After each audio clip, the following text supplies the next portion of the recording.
आज तुझा सगळा संभ्रम दूर करतो बघ. फक्त प्रामाणिकपणे लक्ष देऊ नये.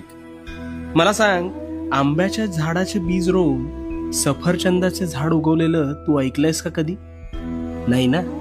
मग स्वतःच्या डोक्यात नकारात्मक विचारांचे बीज रोवून सकारात्मक गोष्टी घडतील हा विचार योग्य असू शकेल का रे? कदापि नाही. पण हेच घडतंय तुझ्या बाबतीत.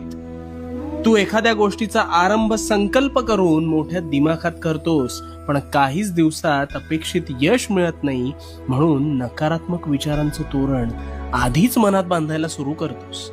आणि मग गोष्टी मनासारख्या होत नाहीत, म्हणून कायम रडत बसतोस.